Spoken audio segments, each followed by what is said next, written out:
We're here with Kathleen Carr, and I can't tell you how wonderful it's been to spend some time with you and how lovely your hospitality has been and your generosity and your time, and I want to thank you for taking this time today.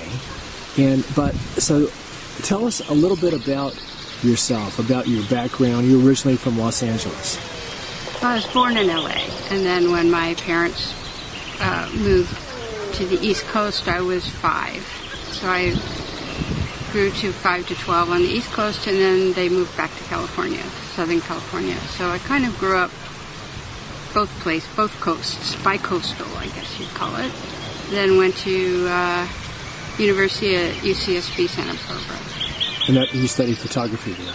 Well, actually, I wasn't sure what I wanted to do, and so I ended up changing my major every year. So I ended up in art, and then I finally took a fine art photography course, and there was only one course, and I took it, and I realized that was in my senior year, and I realized that's what I wanted to do. Yes. So then I actually took off for a couple years from school, and then went back and got a degree, a BFA in photography from Ohio University. Yes. And what were your favorite things to take? Had you sort of been an amateur photographer before you studied it, or was that sort of the dawn of your photographic No, actually, journey? I was interested, but more just snapshots. My father had a camera that he gave to me, so I took a lot of snapshots and a lot of 8mm and Super 8 home movies and ski trips and stuff like that. But in terms of fine art or kind of really communicating on a deeper level, I got awakened to that when I took this one photography class. Now, may I ask, what was the first serious camera that you owned? What kind was it? And then I'll tell you what mine was. Well, my father gave me a Kodak Retina Reflex. Okay. So I had that. Was that an SLR? Yes. And yes. And then I bought a Nikon mat from Japan. Okay. With a Nikon. Did it clean your clothes? It sounds like a laundry mat. No, I know. So then that was my main camera, film camera for many, many years, and then I just kept upgrading the Nikon cameras. Yes. Did you shoot both print film and slide film? Yes, I did black and white, a lot of black and white that I printed. I had a darkroom, I printed those images myself, and then mostly 35mm slides because that's what, for publication, yes. They wanted. So did you use Kodachrome 25? Oh yeah. That's like a landmark film for its colors and stuff like that. And then I used that a lot, but I used Kodachrome 25 and 64, and then Ektachrome 160 became one of my favorite ones. Yeah, I kind of after Kodachrome I switched to Fujichrome. Really? Or Velvia. Yes. For the nice bright colors. I think a lot of photographers think that has better colors. Mm-hmm. Yeah. Well, when did you first take any infrared photos? Let's see, I wanted to say something about after I got my degree in photography, I had the great fortune to study at a live-in workshop with Minor White for about 5 months. Now tell us who that is. And he was one of the kind of big gun black and white photographers like Ansel Adams and really? and Weston. Okay. And he was on the East Coast, and he taught at MIT, and it was kind of the first time I got in touch with the idea of photography as a vehicle for spiritual growth. Yes, and so from him, did you learn both sort of philosophical and spiritual stuff as well as technical stuff? Exactly. And so then when I got to Findhorn a couple years later, and I was one of the photographers at Findhorn for 7 years, that definitely informed how I approached photographing everything, whether it was a person or a landscape or a flower or a plant. Yes. Now with Minor, did you go out, did he take you on like photographic journeys or expeditions and Not things like so that? much. He would, we were living in his house, so it was kind of very much immersion experience. Okay. And so he would give us, he'd written a book, which actually never ended up getting published, but I have one of the original typewritten manuscripts. And so that was our kind of textbook, and it had exercises in perception and expanding your awareness. And so we would have assignments, and we would go out and photograph, and we had to use 4x5 view cameras for this. Yes. Well, now you mentioned Findhorn. Before you tell us about how you found out about it and got to go there, for people that aren't familiar, tell us exactly what it is and in a nutshell, what it was and how it started and what it might be now. Oh, okay. So Findhorn was started unintentionally in 1962. Basically, Peter and Eileen Caddy, their 3 children, and their friend Dorothy McLean had been managing pretty high-end hotels and bringing them up to 5-star category. In northern Scotland, right? In northern Scotland, and one of them was this hotel, Cluny Hill Hotel, which is right near where they ended up. It's next to Findhorn. And so they got sent to another hotel to do the same thing, and it didn't work out. They got fired, basically, and the only place they had to go was their little tiny trailer and they took it to the Findhorn Bay Caravan Park. And so Peter kept trying to get jobs, and he was fit. He was a RAF officer, retired, and he had, a lot of skills. But for some reason, the jobs kept falling through, and so they were living on unemployment, basically. So they started a garden to supplement so they could eat. Yes. And the place was already called Findhorn Bay. Yes, it's in Findhorn. So, but what it is, it's a sandy, windswept peninsula. Yes. It's all sand dunes. So there was no soil to grow this garden. So they'd go around collecting horse poop and seaweed and food scraps and grasses and stuff and make compost to put on top of this sand. They were all meditators, and they were, had been in this spiritual group, and so they would meditate twice a day. And Dorothy started getting this feeling that she was supposed to touch in with the nature kingdom, and so she loved nature. So she thought she would start with garden pea, because that was her favorite vegetable. So she kind of tuned into the garden pea and got this amazing message of who we are as humanity and our place in the universe. And then it's like, well, the tomatoes need some liquid manure, and very specific information about the garden. It goes like, garden here's your meaning in life, and then by the way, the tomatoes are hungry, and blah blah blah. But how did that surprise her to receive? Yes, she was shocked. So then Peter was very excited because he was doing the garden, and he'd never done a garden before, so in sand especially. So he needed help. So he kept saying, "Look, go in and find out what the lettuces need and what this needs." And so she would do that, and then she would also end up getting in touch with these greater beings of nature. And was the pea the sort of the matriarch of the divas all along, or did they all sort of have equal? No, it's like what she used the word devas instead of angels, because angels have so many connotations. Religious, yes. So it's so deva kind of means shining one in Sanskrit, and so what she was told is she was getting in contact with the overlighting archetype of each species. Yes. And so that it's not one above another. Yes. And so she would just, so the devas were all so excited that somebody wanted to contact them and work with them in co-creating this garden, that they were lining up to talk to her, so. Well, that is so cool. Did she feel that they were conversing in English, or was it sort of more of an intuitive thing that she kind of had to form the words herself? Or? Right. So what she said is she would get these strong impressions. She wouldn't see anything or hear anything, but she would get these really strong impressions and knowings, and then she would write them down. Yes. Did she ever draw pictures or play music or anything to try to supplement the the linguistic expression. No, other people drew pictures and all, but she did not. Yes. And so, around what year was that? Would that have been? Well, in the if late they got 60s? there in 62, Okay. it started probably, it was November of 62, so probably 63 it Yes. started. And so then how did you first hear of Findhorn yourself? Well, I was just hitchhiking around Europe, and I wasn't looking for a spiritual community. I thought I was gonna.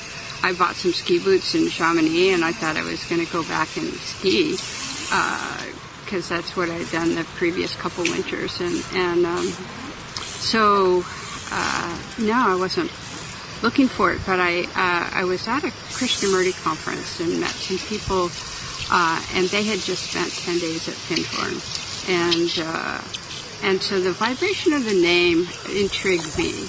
And then they played some music that was from a group of musicians there, and it just touched my heart in a very deep way. So the description sounded really bizarre. This middle-aged English couple in a trailer park, Communicating with plants.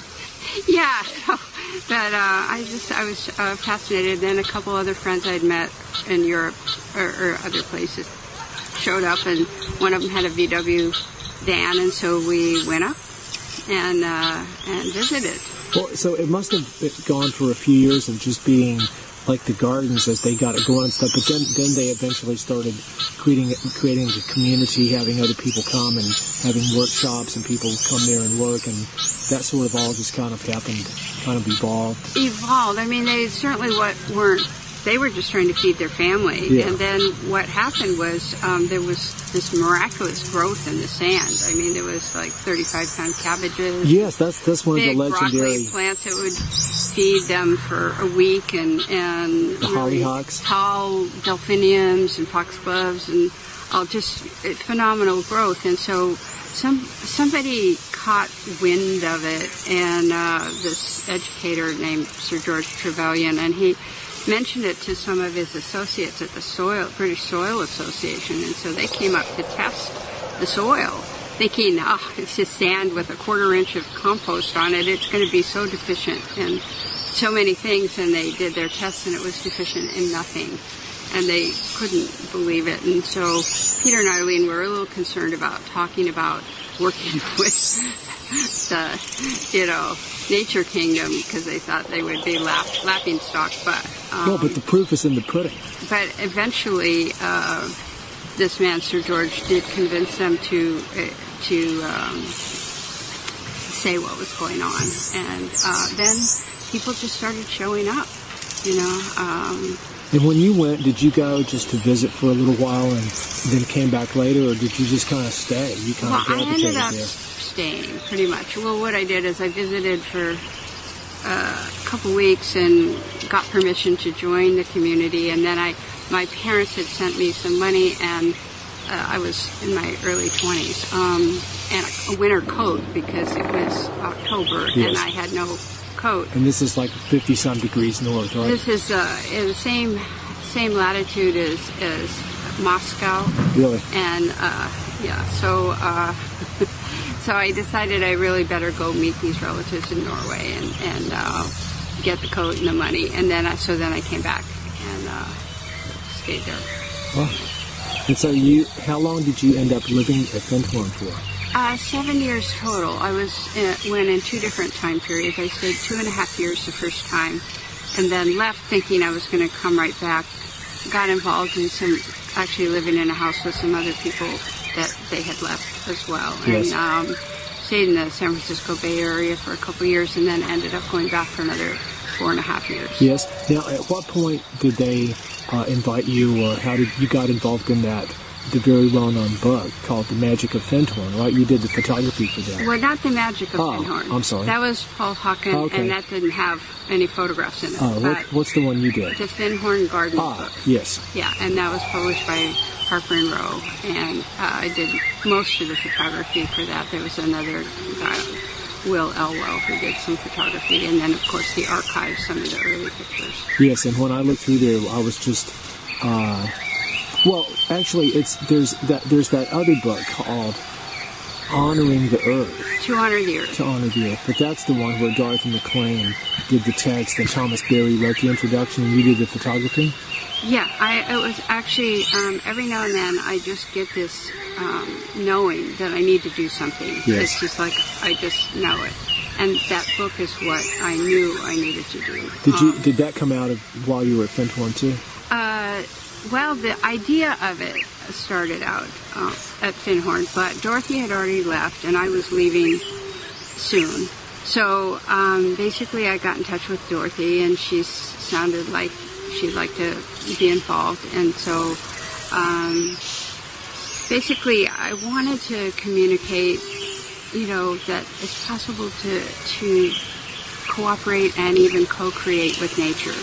And so that was of all of her hundreds of thousands of Deva messages, those were the ones that I wanted to focus on. And then what I did was I would find a message and then I would just find one of my photographs that communicated to me the essence of what the message was, not necessarily the form of it, because it might have been from the Apple Deva, but it was a picture of something else. Now, how did you meet Thomas Berry at Findhorn?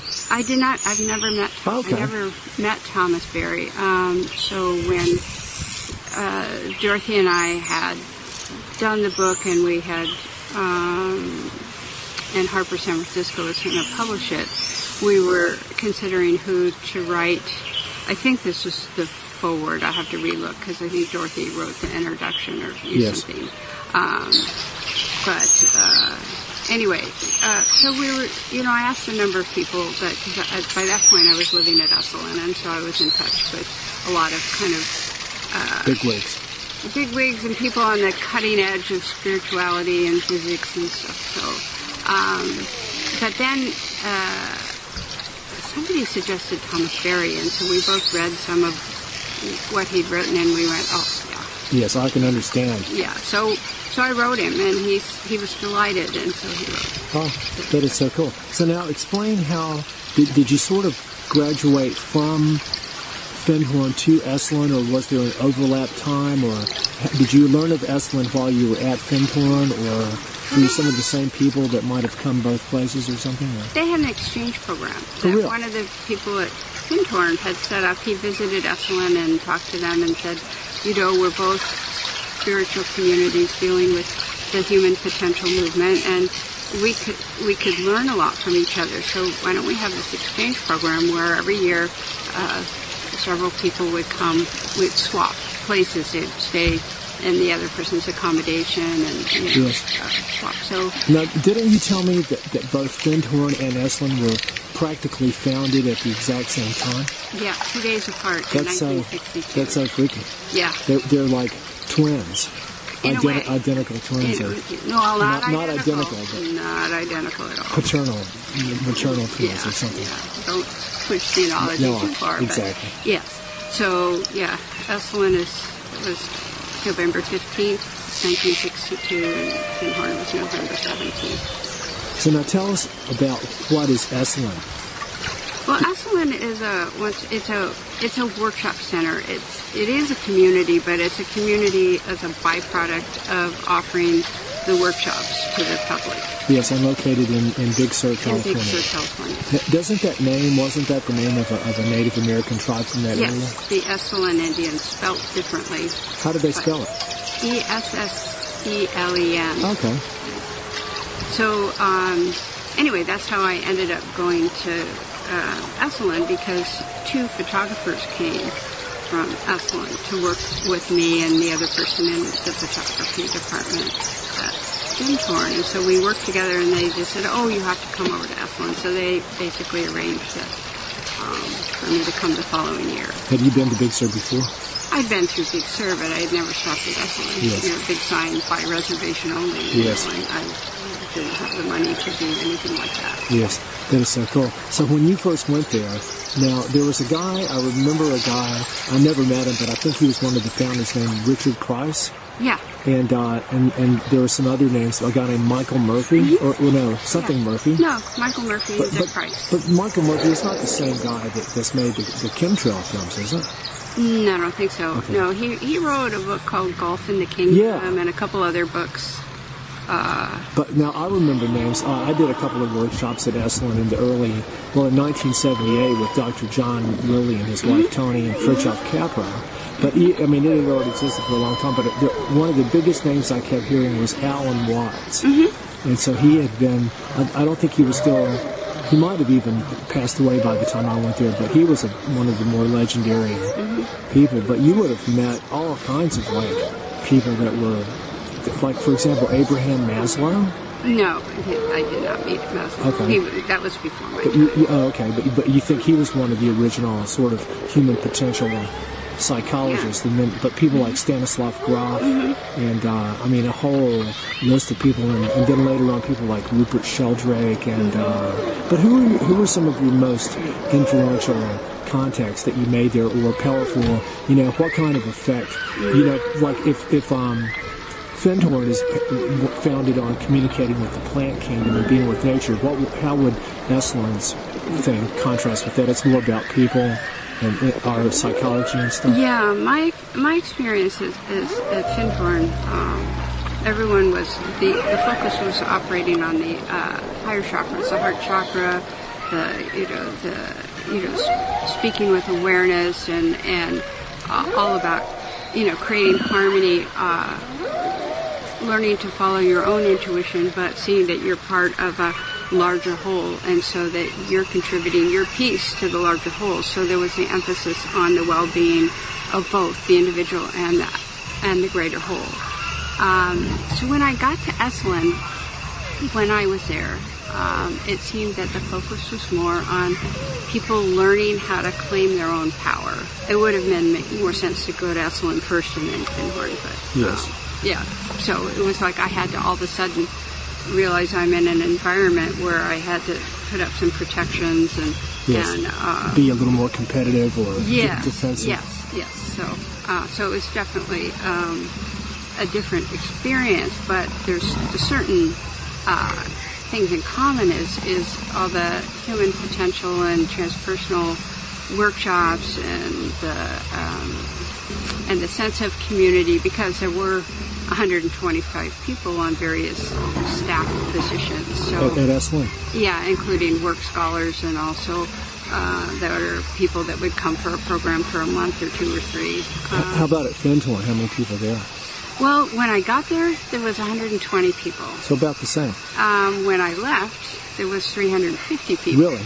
Yeah, and now it's Eileen's guidance. She would get guidance, and her guidance was that Findhorn would first be a family, then a community, then a village, and then a city of light. And then is it going to become a planet? No. I'm just kidding. So it's now the village stage. Okay. When I was there, it was the community stage. So it has grown. There's, probably well over 500 people involved on a regular basis with the community. Well, let me ask you to reach a little bit, and could you conceive of the possibility of there being a third Findhorn, Esalen, yet another place that's maybe possibly being gestated right now that might...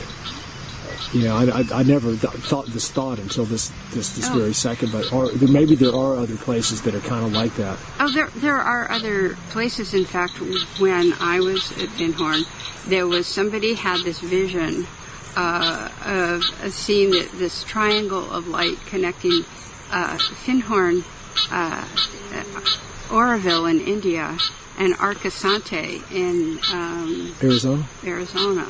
And so there was a kind of an exchange program between those 3 places, too. Mm-hmm. And I know one person that was at Findhorn for quite a while actually moved full-time to Oroville. She's still there. Yes. Did you ever hear of a guy named Robert Lawler? He lived at Oroville for a long time. Now, how does the Ojai Foundation, how does it fit into this? Well, actually, Meditation Mount has been... staffed for a while by people who used to be at Findhorn when I was there. And then there's also, there's other communities. There's one I've not been to, but it seems quite fascinating, called Damanhur in northern Italy. I think I've heard of it. That's the one that's partially underground, isn't it? Yes, and I really don't know that much about it, so yes. please, I don't feel qualified to talk about it. But that's okay, but I was just sort of speculating here. Well, but back to the photography thing, what would you say that you were, you sort of did a lot of photography.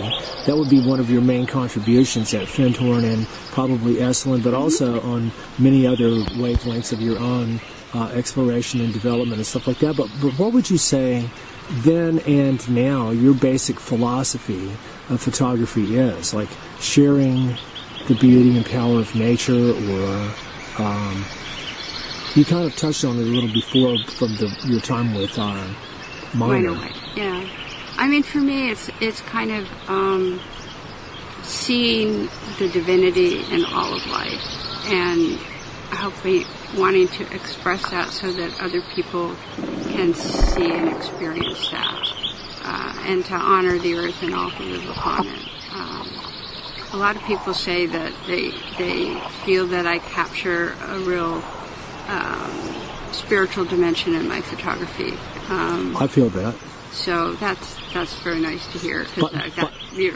Yes, well, through the choice of subject, but also your technical composition and also your kind of special effects with your photos have a certain look to them, kind of a soft, kind of a mystical or an enchanted, like they're portals to a dimension, not just a flat photograph. Well, so now I'm going to ask you about this often misunderstood expression where, and I think I loosely said that Findhorn and Esalen were both sort of paragons of what a lot of people think of as the quote-unquote New Age movement. And I sort of use those words in quotation marks because you can describe, a lot of people kind of know kind of what you mean, but it's really kind of like the people that are for real in the world of spiritual development and understanding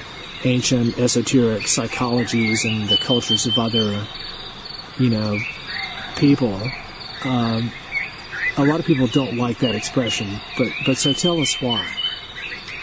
Well, I think initially the impulse, New Age, was kind of it was definitely out of the mainstream, and it was exploring consciousness and other. Because it described what Findhorn and Esalen were doing. Right, and then what has happened is a lot of that awareness and consciousness has gone into the mainstream. And it's become a commodity. Right, and then it's become a commodity, and people are, trying to make money off of all these things. And so there's a lot of,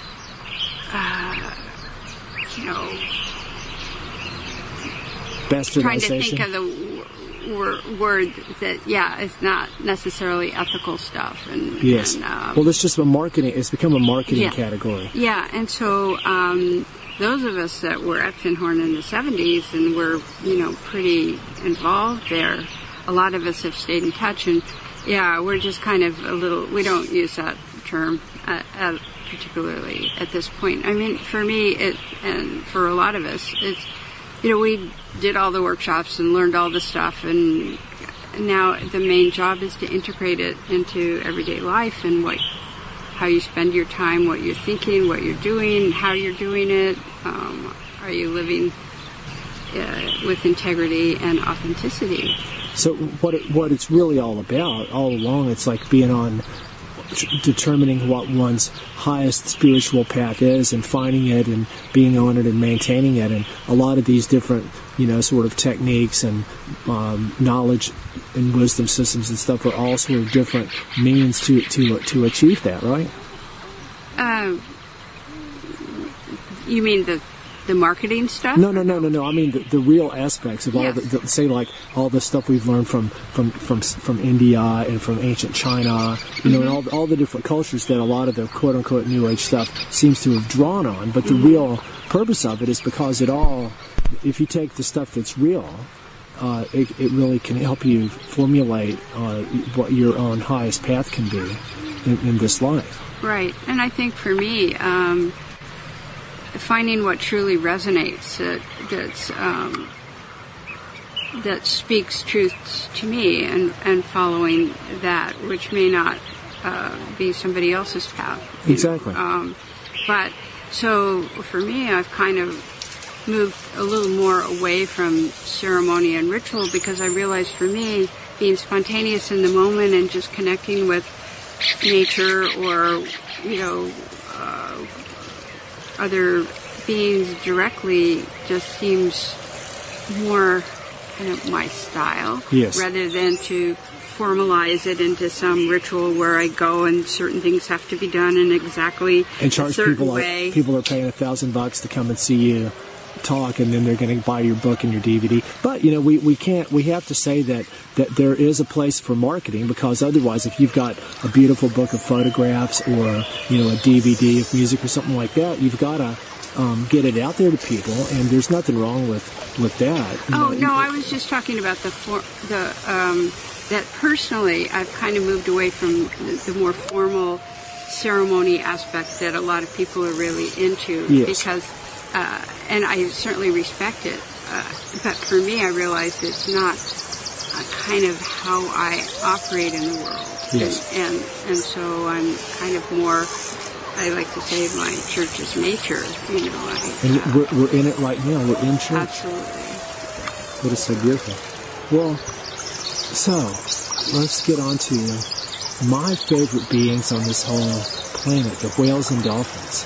And so, did they find you? Well, interesting. Do you remember when you ever very first saw any or thought of them, or? Well, I was one of those people that never actually watched Flipper, so I didn't have... What? You never saw Flipper? I never saw Flipper. I think, I don't know whether I was at Finhorn at the time, or I didn't have a TV, whatever. But I was, in 1990, I was living in Northern California, and I was diagnosed with kidney cancer. And so it was kind of a shock. I said, it's 50-50 chance of survival. So I did a meditation that's a really powerful meditation. If I had 6 months to live, what would I need to do to feel complete in this life? And what I got, the first thing that came in, like totally out of the blue, was swim with dolphins. And so I was facing major surgery, and this book deadline for To Honor the Earth. And I didn't really have any money, so I just thought, okay, well, next year when I'll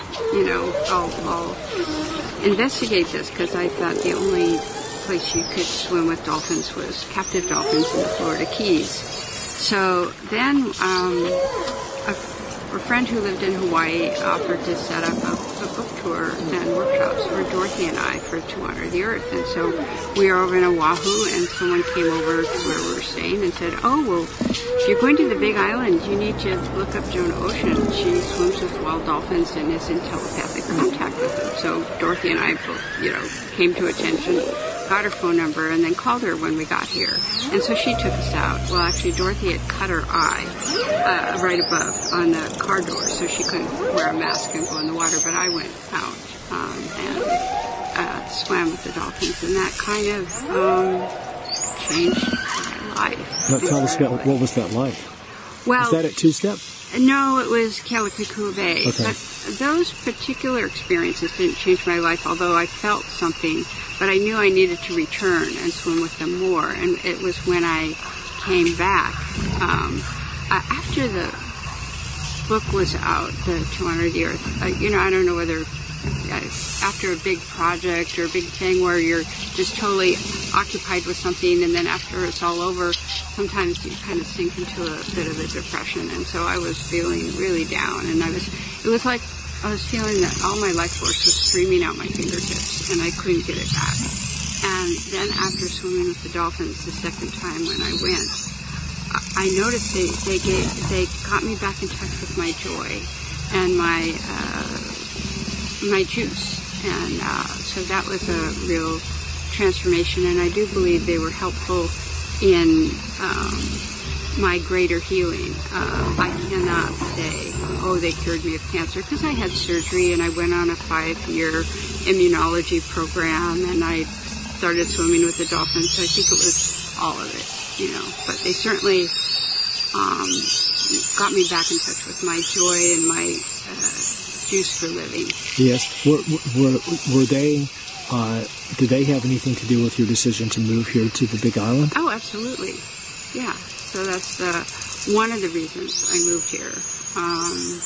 Another was I love warm tropical waters and the climate and the vegetation and wonderful community of people here that I'd met over the 10 years that I would come and visit, and then I bought a place and, then slowly got here full time.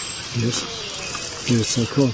Well, so last night I was able to watch your beautiful little film called A Whale Journey. Yeah, Whale Journey. Whale Journey, and it was really cool. So, but tell us about that. How did you get the idea for that? Because it was made in 2014, and so tell us, who are the whales and dolphins to you? And did they give you the idea to do this film? Well, being a photographer, I had all this footage. Like when I'm in the water with the whales and dolphins, I do a lot of video and also stills. And so I had all this material, and I'd been working on a dolphin DVD, which is still 99% complete. I'm just waiting for this permission for this one music score.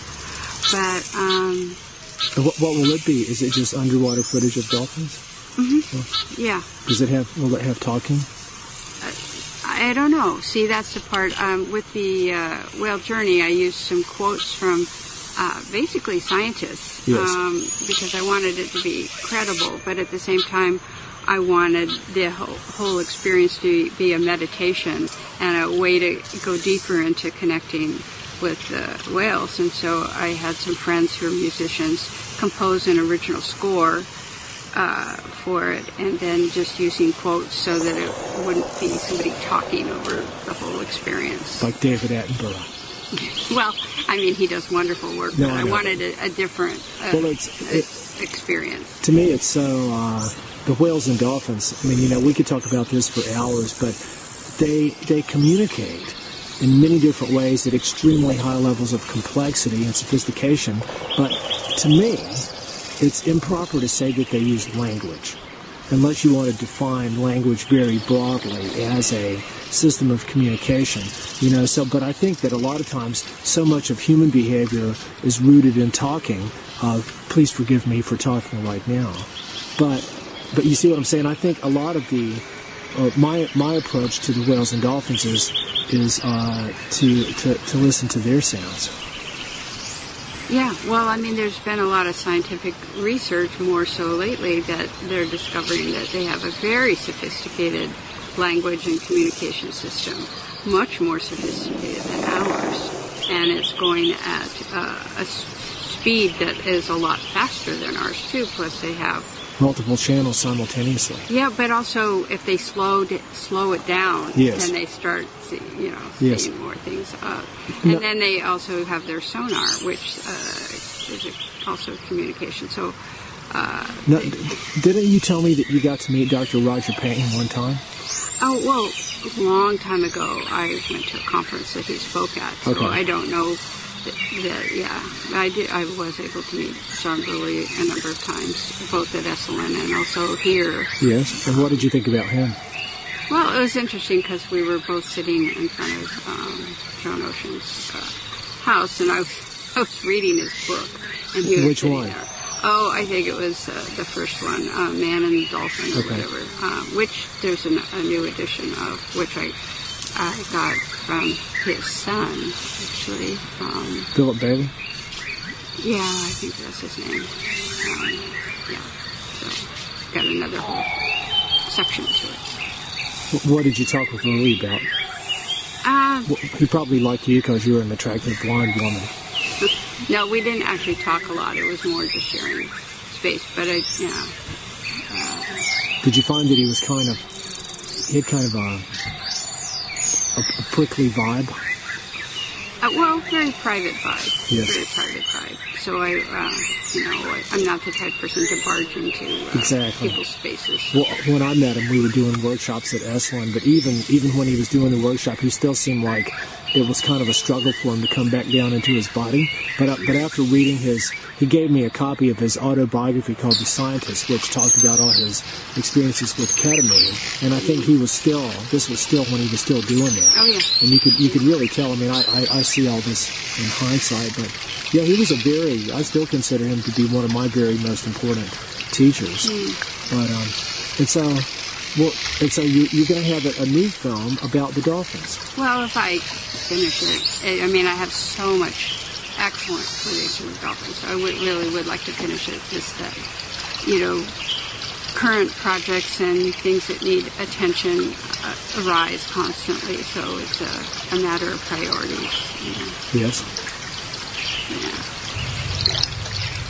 So who are some of your very favorite minds among humans that have been your most influential people over your life and the years and decades, and not necessarily from Fintown or Esalen, but anywhere, this planet or any planet? Well, I think that first one was Minor White that I mentioned before, because he opened my eyes to a way of seeing and a way of going beyond just seeing to in photography. And then I would say at Tin Horn, Peter and Eileen Caddy and Dorothy McLean, obviously, and another man called R. Ogilvy Crombie, we called him Rock, who was also very involved with the nature spirits.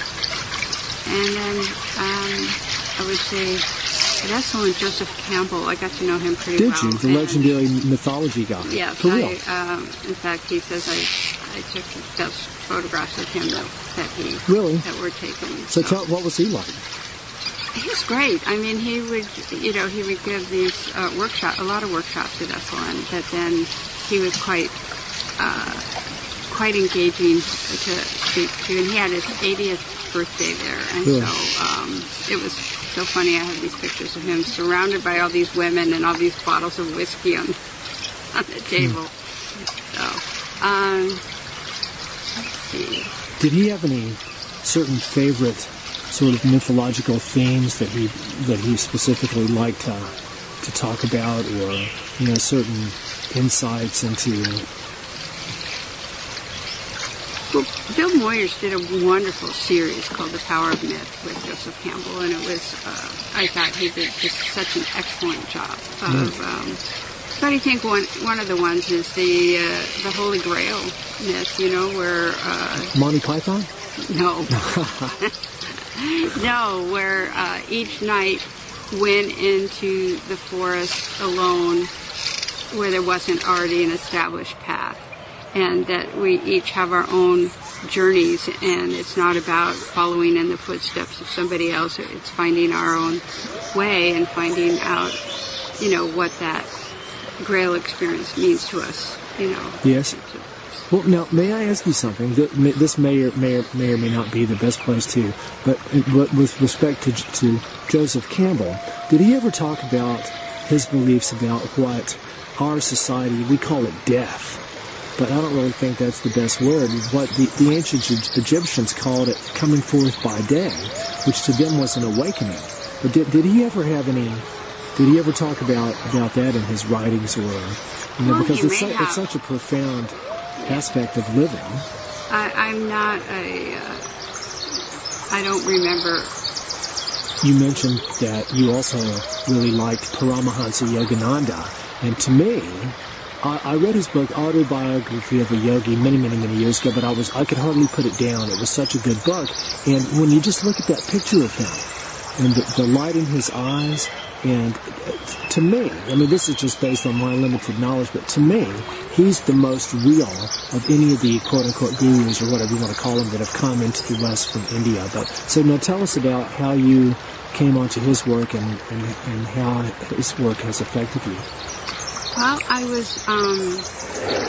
been living in Aspen and being kind of a ski bum, skiing by day and, having a waitress job at night. And And then some people went over to Maui, and so I went over for the summer, and I met this guy who loaned me this book, Autobiography of a Yogi, and it was like my world just went completely upside down, because I was kind of on this path of thinking that the purpose of life was seek pleasure, avoid pain. And then it was like this whole other dimension came up. And also right before I read the book, someone had given me a triple dose of mescaline, and it was kind of like the intensity of an acid trip. And it was like, so between that experience and reading the book, my whole vision of reality was upended. So luckily it wasn't Stephen King. But that's so cool. That would have been a major turning point. Yeah. So that was a huge turning point, and then I started re-examining my life, and that's when I decided to go back to school and get my degree in photography. Yeah. And, you know, a number of things, and then I ended up at Vintorn, which furthered, you know, my spiritual path. You know. Well, I can't think of a better two-way door opener into the spirituality of photography and communicating with plants and self-actualization than mescaline crossed with Paramahansa Yogananda. This could be a new paradigm of transformation. Yeah. So anyway, it was for me. That's very interesting.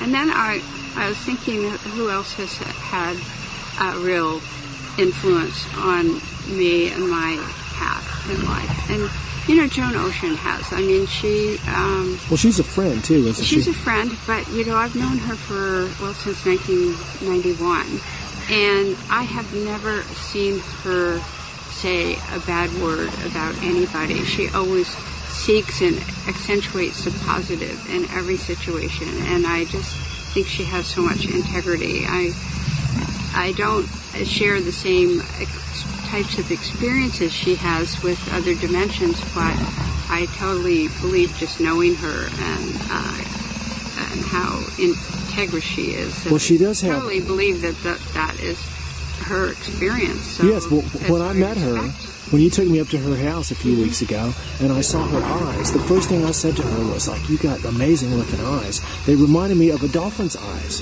and then she kind of like looked away, but you have had connections with Pleiadians, but in a more indirect way, right? Mm-hmm. Yes, and nothing is very concrete in all those experiences. They're just very subtle whispers, and I really not enough to really talk about. I just know that when I look up in the sky in the winter, I always feel more reassured when I connect with the Pleiades. Absolutely. Well, and they're in the sky in the evening now.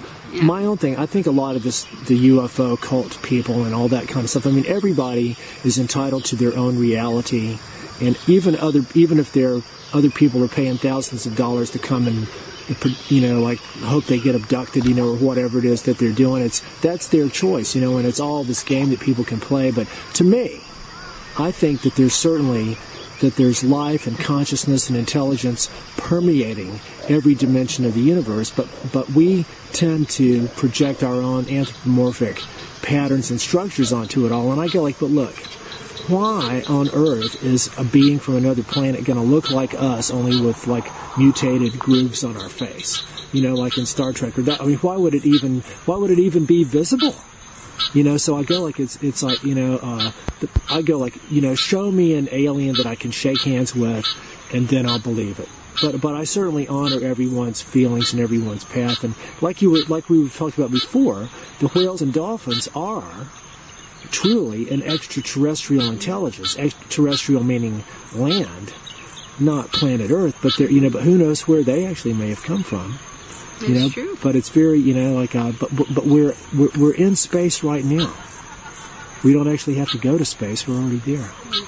Yes, and we're hurtling along at a breathtaking speed. I was just reading some article about how fast our galaxy is moving, how fast our planet's moving. You know, it's just like we're whizzing through space. Well, and we don't even know which way we're going because there's no solid reference frame.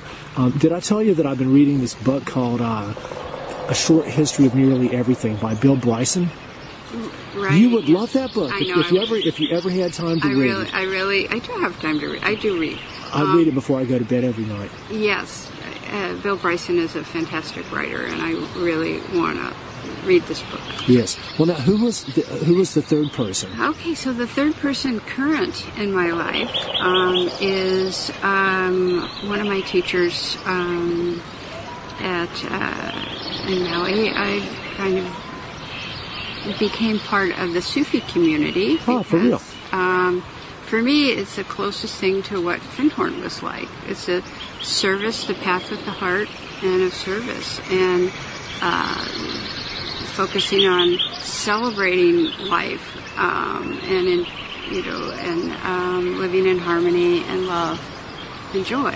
And so her name is Leila, and L-A-L-A? No, it's L-E-I-L-A. Kind of like Leela, but Layla. Leila is how she pronounces it. And her husband Bodhi. The two of them are just phenomenal. Like the Bodhi tree. Yeah. And so they're so down to earth, and they set just a real example of I guess more of what I aspire to be in my own life. Yes. That is so cool. Well, have you heard of a guy named Gurdjieff? Oh, yeah. But he relates with the Sufis, and I have a friend of mine who's kind of a Gurdjieff scholar in Australia. But that relates to the Sufi path, doesn't it? Well, I was in a Gurdjieff group for about 3 years when I lived on the East Coast, and I gained a lot out of it. It was right before I went to Findhorn. And for me personally, I learnred a lot, but I didn't find the heart. To me, it wasn't a path with the heart, especially Ouspensky. Yes. Oh, yes. He was very... Gurdjieff, I think I would have... think he probably had the heart, but... So when I got to Findhorn, I realized, this is more resonant with my path and my values and how I want to live and be. Yes. It has to have the heart. Well, could you say, in a rough generalization, that Findhorn is more yin and Esalen was more yang? I mean, not totally, but... I think there's more... There's two cores of a higher generalization. chakras and lower chakras. Oh, okay. In terms of where my experience of the focus was. Yes. At Esalen, people were more, at that time, I don't know now, focused on what was good for them personally and not so much about anybody else. Yes. Like there was one job position, it was pretty cutthroat to try and get it, or, just learning to express your feelings without regard to how it would be received by the other person. And so it was, when I first got there, it was pretty shocking to me because at Findhorn you would never like... Well, I call it, there's an expression, looking out for number one. Yeah. Now, obviously, there was a lot of great people there, and I have a lot of friends that I made there. So I'm not talking about everybody, but just there was this undercurrent of that energy there. That, kind of that each person is kind of a budding celebrity. Pardon? Each person's a budding celebrity. Well, I don't know about that. I'm just kidding. But I think it's very important to go through the stage of learning to, first of all, recognize what your truth is and be willing to stand up for yourself and express it. Yes. I'm not saying that's, there's anything wrong with that. It's just how to do that so that you're not blasting people around you. Yes. There's a way to stand up for yourself and still be considerate. Yes, and diplomatic. Diplomat, that's a better word. Yes. Well, now, let me ask you this. We're probably getting close to the end of our hour. If this broadcast was going to go out into the mobile phone and television of not only every person on this planet, but every television screen and mobile phone and internet connection in the whole galaxy, for the next minute, what would you say? Well, you don't have to speak. You could dance or sing or make funny faces or anything. I guess I would say what I attempt to do is vibrate at the highest frequency I can in as many moments as that I can. So it's not to put any kind of task on anybody else. I love the Dalai Lama, one of his quotes that says, "My religion is kindness." And so I would just say, coming from love and kindness and respect is, yes, and caring for all life. Well, I think that the Maori of New Zealand have a beautiful word called kaitiaki. It's K-A-I-T-I-A-K-I. Kaitiaki, it means a spiritual guardian.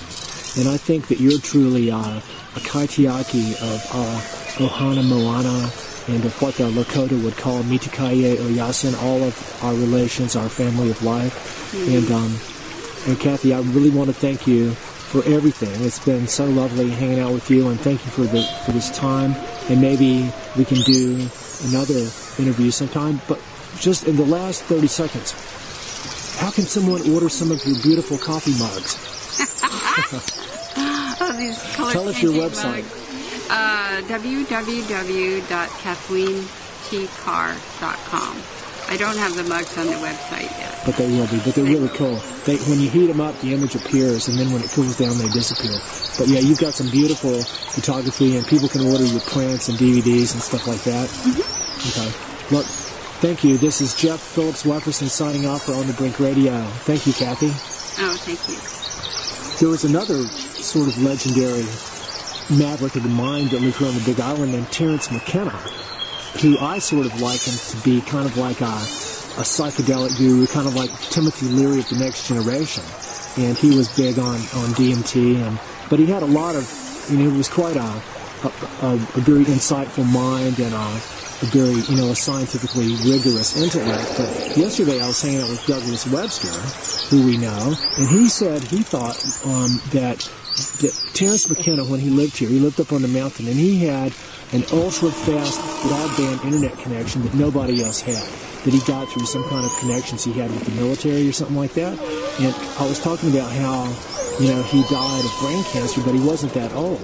And Douglas reckoned that they targeted him because of the influence that he had, and that he was actually quite political, which I never would have guessed. I never knew. But so you actually knew him.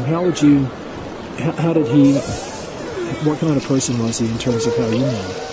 Well, I knew him first in California because he would come to Esalen a lot and he'd teach workshops, and I was, one of my jobs was to audio record speakers and workshops. Mm-hmm. So I was always audio recording his workshops.